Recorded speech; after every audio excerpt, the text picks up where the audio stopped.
Welcome to the Outthinker podcast. Each week, we talk with forward-looking strategists and innovators that are challenging the status quo, leading the future of business, and shaping our world. I'm your host, Kyan Krippendorf, founder of the Outthinker Strategy Network.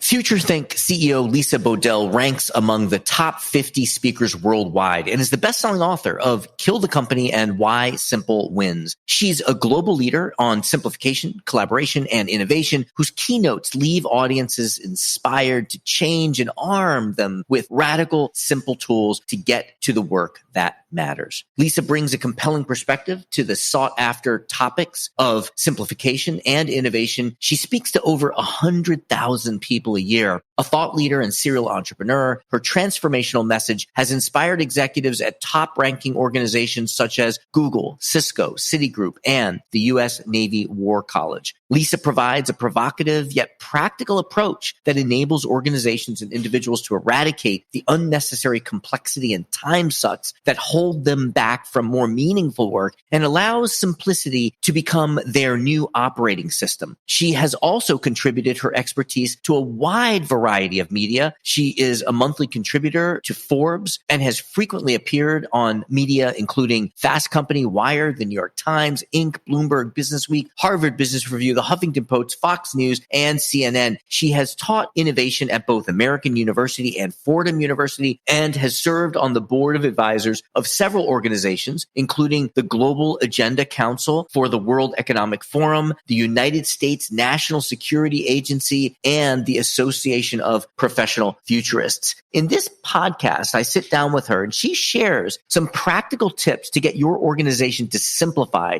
That is to stop doing the busy work that is not strategic so you spend more time focusing on that work that actually matters. How to run a kill your company exercise and why doing so can unleash innovation and new thinking. Why changing culture should not be a top-down process. Indeed, it should neither be top-down or a process at all. And what works instead. Ladies and gentlemen, Lisa Bodell. Lisa, thank you so much for being here with us. Thank you. I'm thrilled. I appreciate it. So I like to open up every interview with the same question here, and however you want to answer is fine. Just to give people a chance to know you a little bit personally. Complete this sentence for me. If you really know me, you know that. I'm going to answer it both professionally and personally. So you know that I really like flipping the script and challenging the status quo. I'm provocative. Personally, if you know me, you know that I want to travel to every country in the world. I believe that getting out and seeing the world is super important to being more strategic, more innovative, and just a better person. That's great. Awesome. Thank you for sharing that. Yeah, of course. Now, you've been working as a futurist, as an innovation person. You came from kind of the creative side, but now you have gotten to interact with companies and look at every aspect from marketing and culture and people and leadership. So I want to focus here on strategy. What is your definition of strategy? I think it's a couple things. I think metaphorically, it's the compass for how we travel. And frankly, I think for most teams, it's the definition of meaningful work.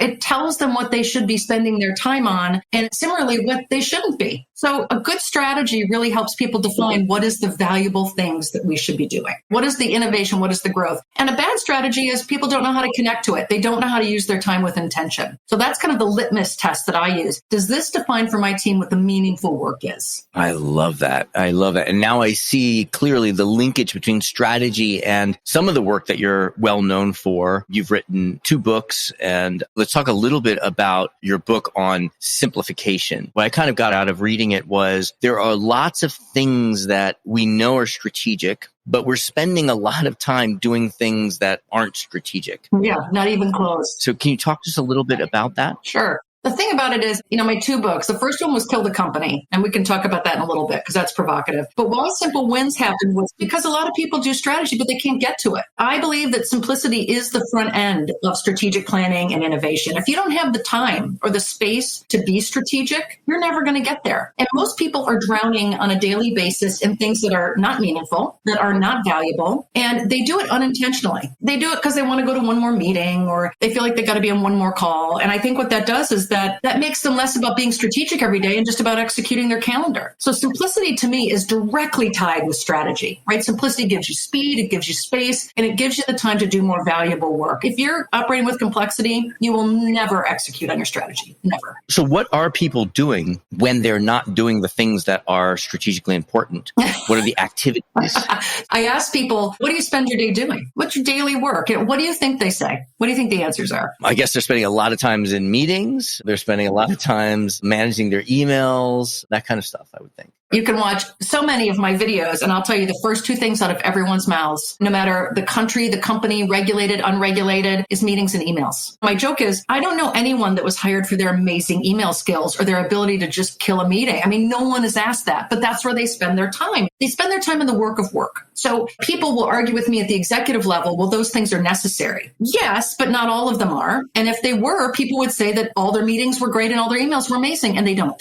So I think we're wasting our time, not just spending our time. So people are drowning in unnecessary stuff that is not strategic, that is not facilitating growth, that is not innovative. And so once they simplify and they actually think it's okay and have permission to get rid of, then they can do more of the good stuff. Yeah, so I'd love to just tease on that a little bit. We've had Alex Osterwalder on this podcast, and he talked about you need to increase the kill rate on your innovations. The idea that strategy is what you don't do and what you consciously choose not to do. I think that our audience understands that and appreciates that. But what are some practical things that you can do as someone who doesn't have a big team, doesn't have a lot of formal influence to encourage a culture that allows people to say no to things? I really appreciate that. I think Alex is right. It's about how do you focus on the meaningful stuff versus trying to do everything, right? You only can place your bets so much and put good effort into a few things. My add-on to that is I don't think everyone can be allowed to kill ideas, right? That's usually just in a small group. Second of all, I think that people can't even get to ideas. They can't get to the uniqueness because they've got to get rid of the other stuff that's not valuable first. I can't even have an idea, brainstorming, original session with my team until I can get hours back or space to think of those things. So my feeling is, and we can talk about this, I'm big on the kill. I wrote Kill the Company. I talk about killing stupid rules. I talk about stopping things because people need to think about the value of less versus more. And they have to stop thinking that value just comes from more. Value comes from focus and speed. What we really want to teach people to do is give permission to challenge the assumptions around things and get rid of things that are not working. Until we really give people ways to do that on every level, not just the bosses, and we give them the metrics and we actually reward them for it, people won't change because it's driven by fear. That's the issue, right? Everyone's got ideas, but they can't get to those because they're scared. Trust and fear are inversely related. So more fear means less trust. And so you asked me specifically, what can people do on an individual level, right? Not the bosses. One of the things I talk about, speaking of killing, is killing stupid rules. What's great about it is you can go to your boss and position it as an efficiency exercise, right? Bosses are great about saving money and killing hours. That's part of it. But what really it is, it's a productivity and focus exercise. It's an innovation exercise. You get people in a room and you tell them with the boss, hey, if we could kill any 2 rules that are holding us back, if we could get rid of any time sucks so we could better focus for the boss, what would they be? And then the boss is all over it, right? It's free. It saves them time and money, and it gives them speed. I have never seen a boss argue with killing stupid rules unless they tried to kill something that was regulated or illegal. So that's the only exception. You have so many great stories, examples, metaphors, I find. I really appreciate that about your work that you have used to influence, through informal influence, some really large, big companies and brands. Can you share with us a go-to story, example, argument, statistic that would have you speaking to a leader and have the leader say, yes, actually, we need to make it okay for people to say no. We need to make it okay for people to fail, to try and say, hey, that didn't work, or say no to that meeting. What's your go-to? We need more time. There's so many stories. That's the good news. Let me give you anecdotally one where Albert, who's the CEO of Pfizer, great guy. It is no mistake that Pfizer was able to come up with a vaccine quickly. It's not a mistake. It's purposeful because they focus on simplicity. Simplicity is a strategic tenet of their innovation plan. Albert knew this. He knew this well before COVID. They measured how many meetings they could get rid of and how many rules, our team helped them with this around the world, they could kill. And what was fascinating about it is when you ask people what they want to get rid of, it's not rules, it's meetings and emails and reports and the daily stuff. So he told people to say no to meetings. Now this gets to the what can the boss do versus individuals. And he was excited, right? So were the executives. We're great. Aren't we amazing leaders? Everyone can say no to meetings. A month later, he realized everyone was still spending all their time in meetings. He's like, you guys asked, I gave you permission. What's going on? He talked to one of his lieutenants, and the lieutenant said, because they had a level of trust with each other, no one's saying no to meetings because you say yes to all of them. And so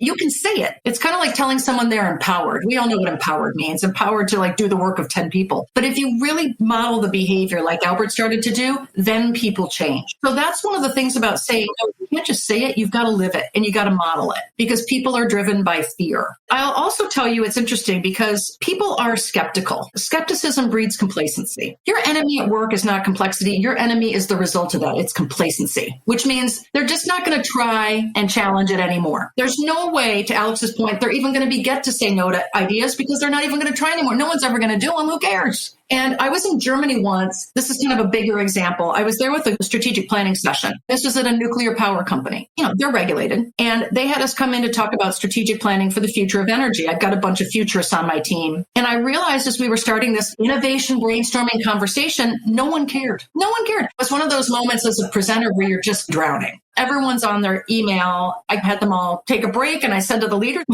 what's going on? He said, it's not you. It's just people don't really believe that they have the power to affect change. And I thought, here's where we are. We tell people to come together. We're going to come up with ideas. They have permission to do it, but they truly don't believe the culture will support it or that they are empowered to do so. So what this tells me is that we're in a state where strategic planning has become political. It's not effective.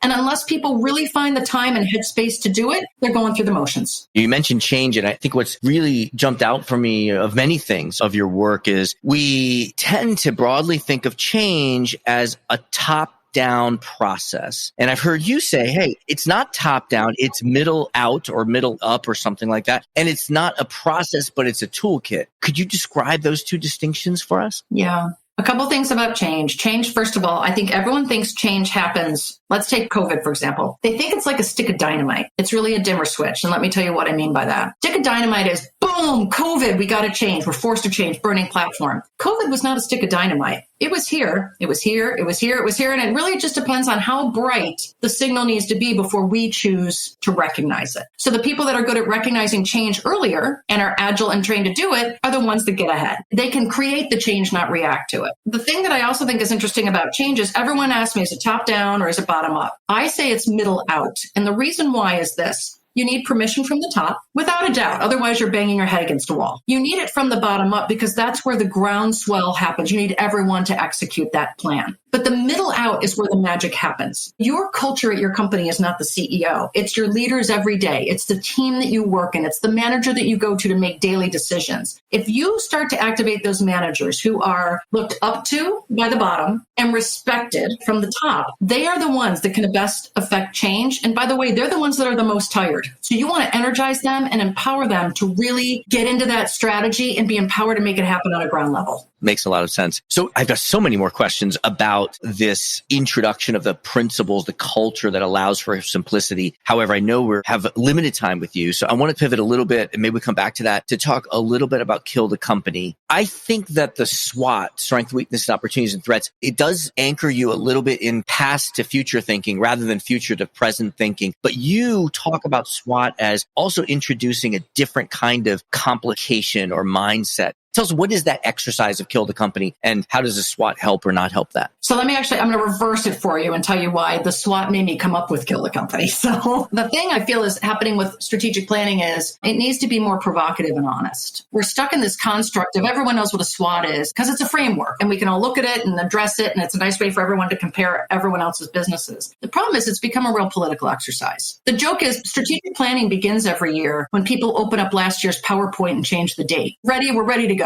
Right? And what you see with SWOTs is it becomes political because people, they spend all their time on their strengths. Like there's just so many amazing strengths. And then there's weaknesses, but they're not really weaknesses. They're opportunities. Aren't they? They're opportunities, right? And then the opportunities aren't really threats. And so at some point you're like, it's just about language. So I came up with Kill the Company because people weren't being provoked. What I did is I had a very bad experience with a group that was just not stretching their minds. And I said, listen, let's do a creative exercise. And how it works is you get people into groups within their business by function. So at one table, for example, if you're a company, you're going to have procurement, you're going to have the strategy people, you'll have the logistics people, or you can do it by level. It's up to you. And you have each table identify who their number one competitor is. So if you're a small company, just break them into groups and identify a competitor. What if you're an internal function? What if you're like the legal function or the finance function? And that happened. Like if you're the legal function, the people you compete with might be the ones internally that hold you back, or they might be another company that you wish you were like. It might be another place that you wish you worked at because they do X, Y, Z, and they better facilitate their role at another company than you do. So what you do is you pretend then that you are that number one competitor. You kind of put that hat on, you become that competitor, and you put your function, your role, your job, your team out of business. You make them obsolete. So we're practicing proactive obsolescence to identify what the real weaknesses are, to focus us on what really matters, and then to turn those things around, either on the internal function, give them off to someone else, get rid of them, or turn them on our competition. And the reason that's healthy is because it gives people a real competitive attitude to be forced to identify their weaknesses, not politically cover them up,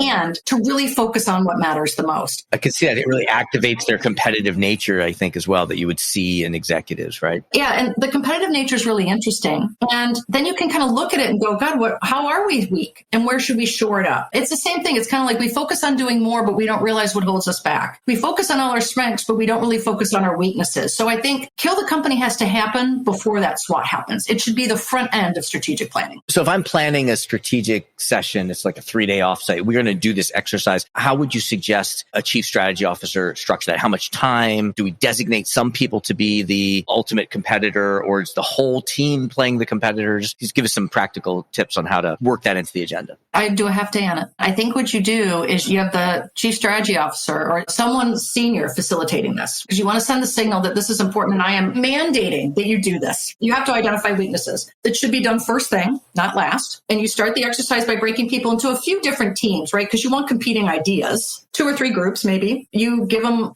5 minutes to identify who their competitor is and tell them that they have to put the team out of business with no restrictions. None. Because what happens, if the minute people have restrictions, the ideas are small. Well, we got to shorten our meetings versus we've got to sell this part of the business. We have too many people here. Our pricing model's wrong. And I would also give them parameters around what kinds of things they should brainstorm. Should they be looking at headcount, products, pricing, process, everything? Let them brainstorm for 30 or 40 minutes and then see what they come up with. Great. I love it. I want to ask the same question, but applied to why simple wins. If someone wants to start implementing that shift towards simplicity and we have a 3-day offsite, we've got a chunk of time, how do we start that? Get people thinking about what do we stop doing or what do we start doing, that kind of thing. Couple things. Like if it was me, I would have my strategic planning start with killing the company. Then I would start to think about what are the strategic focuses we want coming out of that, just 2 or 3, and have everyone force rank them. I'd make it really collaborative. And then there's another exercise they can do around simplicity at the end. Not just talking about at the end of your 3-day, where are we going to focus, but also mandating that as part of the strategic plan, people have to come back and tell them or tell the CSO, whoever it is, what they're going to stop doing. So the exercise is called Stop It. You've killed the company and identified weaknesses. You've done your SWOT now that's more focused, maybe. And you're going to give people permission to say, this is how we're going to move forward. But to do that, we also are going to commit to stopping doing the following things. The reason that's also important is because that tells people that once we agree to focus on these things, no more excuses. You said you were going to stop doing these things. Did you stop doing these things? And it's a powerful exercise to build stopping it into the framework of strategic planning. I love that your work is just so practical and grounded in a very broad, deep experience. So I know we're reaching the top of our time with you, so I've got a few kind of pointed questions here. Risk aversion comes up over and over again. And, you talk about how often leaders aren't really leading, they're managing, and that's creating risk aversion. Could you talk to us about, because there is already an awareness that we are risk averse, and that is preventing us from innovating. But what are the first steps to addressing that risk aversion? I think that it's defining what a risk is. I mean, I have to say, I feel like everyone says we want people to take a risk. And I'll say, have you defined it? And they'll say, what do you mean? And I'll say, you can't just tell people to take a risk. There's fear. So the idea is defining risk gives them guardrails, not handcuffs. And people think of risk as yes or no versus within these boundaries. As a team or as a leader, defining and communicating what an okay risk is, what we call smart risk. And what does that mean? Is it time, money, staff,